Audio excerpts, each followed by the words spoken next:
Today on One, inspiring the next generation of video game creators. Hear how One high-tech summer camp is doing just that. We're planting them in the environment that they want to thrive in. We'll tell you where to sign up. Then meet a music professor as he prepares UCF's Symphony Orchestra for its most challenging performance yet. And later, art meets science, and it's full steam ahead. All this and more coming up on today's show. This is One.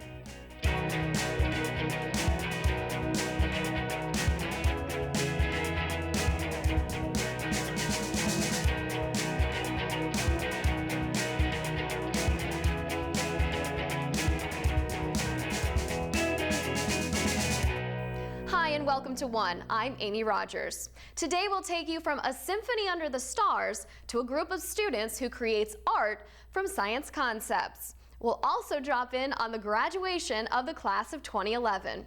But we start with a story about a place that encourages young imaginations to run wild. What do you get when you combine kids and high-tech video gaming equipment?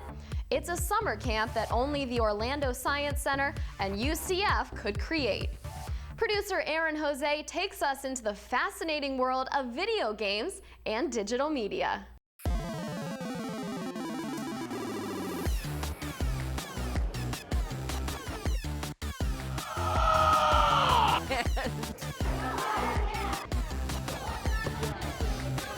Today we are in the Digital Media Workshop Week.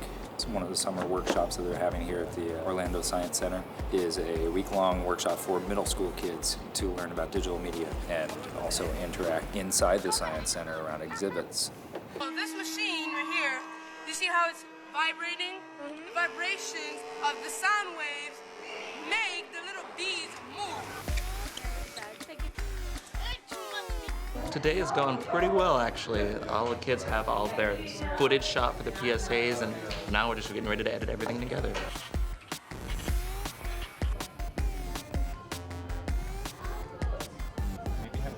Watching them say on the first day that, I think creating video games is a really cool job and that's a great industry and I'm really interested in that, and then taking them to a motion capture studio where they get to do it. It's very cool. My name is Jose Keanu, and I'm the Spandex Man. Motion capture being something that's so prevalent in the industry, take them down to the local motion capture studio. We know a few people around here, and we're able to hook them up for a day in the studio producing a 30-second animation. That was cool. We're finally bringing to light our motion capture event, which is for the children's websites. What we had them do was design an introduction that we're going to be using in mocap today that they did storyboards for and created a story, and now we're actually bringing that to life. We're going to shoot you now. Ready to do a shot? Yeah.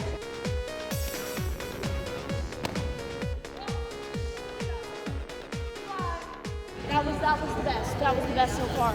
It's fun. I've been running the show, directing, hosting on, helping him do his stuff. It's really exciting to be able to see motion capture in real life. It makes you feel good.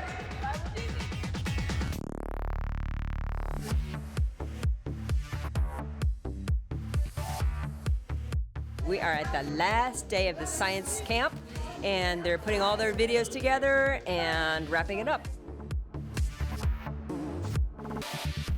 It's fun. It's fun. It's exciting to see how they're relating to the science stuff, so it's cool. Finally finished our website. We have a dancing baby on our website, just being random and having a good time doing it.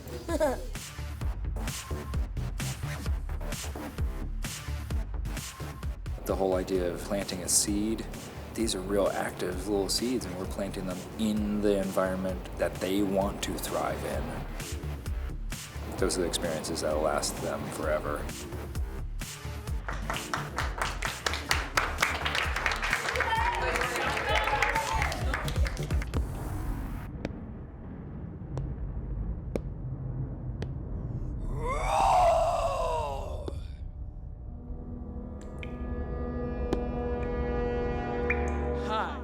Welcome to the Totally Awesome Science Corporation.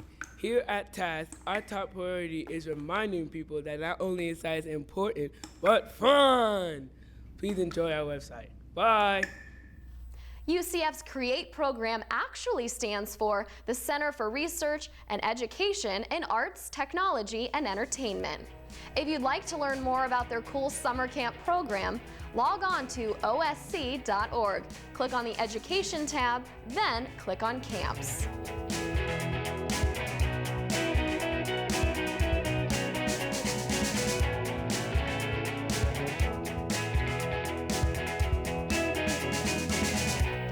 It's a musical treat that brings students, faculty, and the community together.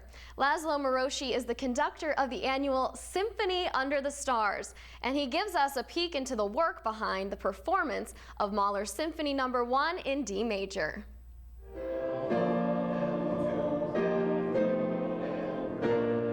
I like to work on one-on-one because all students are different. They are all in different level. The UCF orchestra has not only music major students, there are non-music major students, microbiologists, engineers, including space engineers, teachers, biologists, psychologists, everybody is there who play instruments. I started to think about that we'll do almost a year ago when I learned that the orchestra will grow here bigger and bigger and bigger, and the brass section and the woodwinds are stronger and stronger. And I was thinking, well, how could I involve with those old people here? This is probably the biggest challenge. This piece is the most difficult piece that we have ever played with the entire history of UCF, because I checked those programs that they played before I came here. You can't compare. And now we play Mahler. Even students of mine who were here 8 years ago, they called me on the phone and said, "Are you sure you want to do Mahler 1? We are scared to death to hear that." I said, "Don't be scared to death. Come here and listen to them."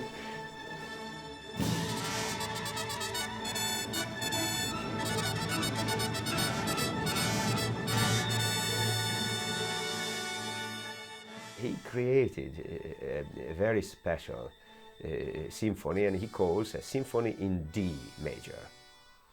It's an emotional connection to the music. It's about our feelings, how we feel.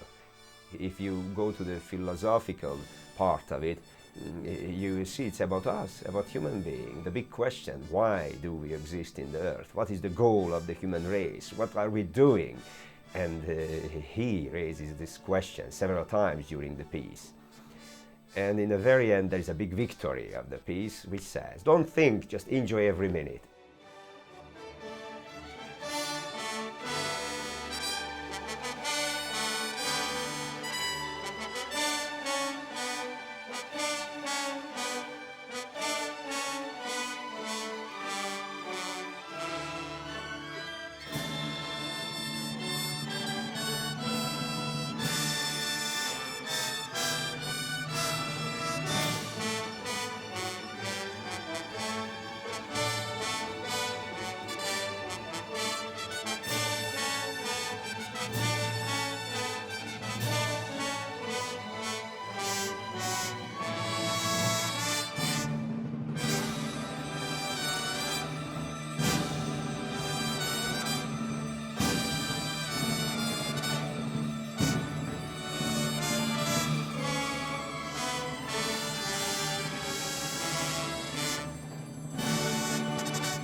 You can see the entire performance of Symphony Under the Stars in an upcoming special on UCF TV. Just check out your local listings or log on to UCF TV's website and click on Schedule. Coming up on One, hear how one creative idea is turning science into art. But first, here's a look at some upcoming events at UCF and around the area.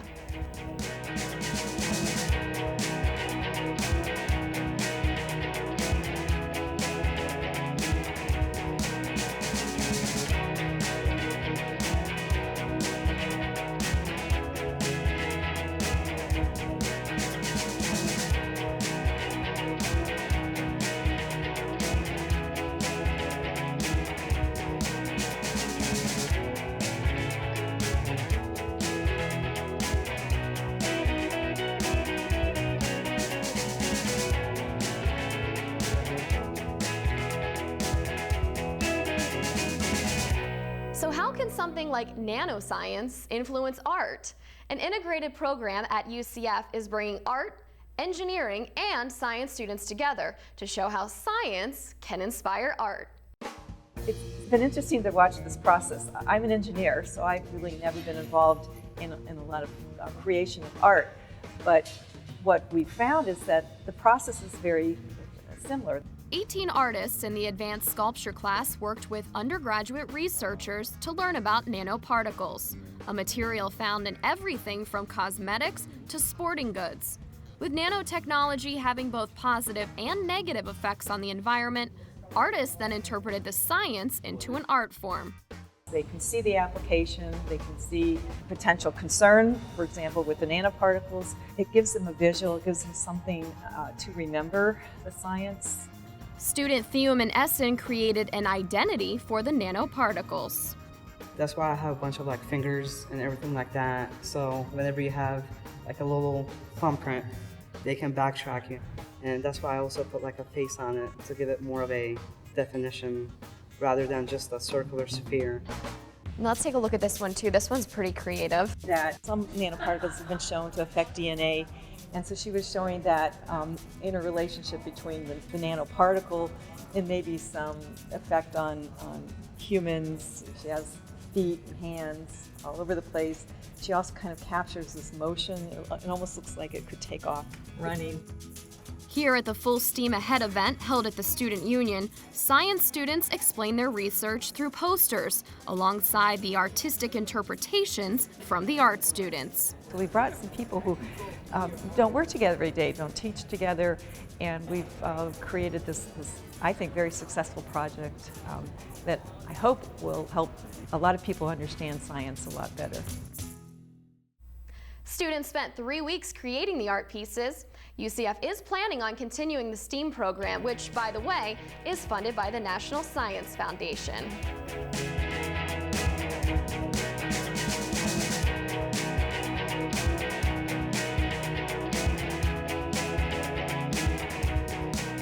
Thanks for joining us as we continue to make our university one with our community. Before we go, we'll leave you with a look at the recent graduation ceremony for the class of 2011. See you next time for another edition of One. Thanks for joining us. It's a little surreal, I'd say.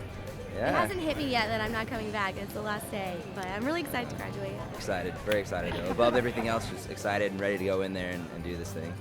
Today marks the beginning of our spring commencement ceremonies with the College of Business, the College of Engineering, and the College of Optics and Photonics. This will be our largest commencement that we've ever had.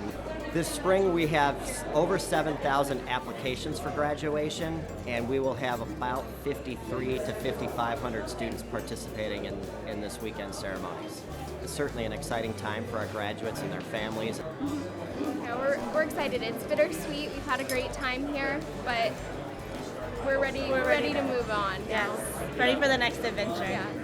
They've had the benefit of a good education. They've worked hard. They've played hard. They've had a great experience here. Now they need to go out into the world and assume those positions of leadership, servant leadership, and really make a difference. Good morning and welcome to the 133rd commencement exercise of the University of Central Florida.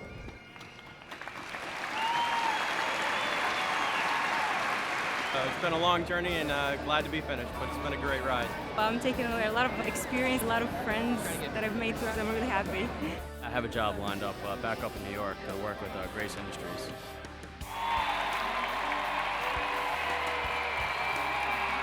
Hold your alma mater close to your heart, because your time at the University of Central Florida is just the beginning on your path to success. Most importantly, never forget, you are and forever will be a UCF Knight.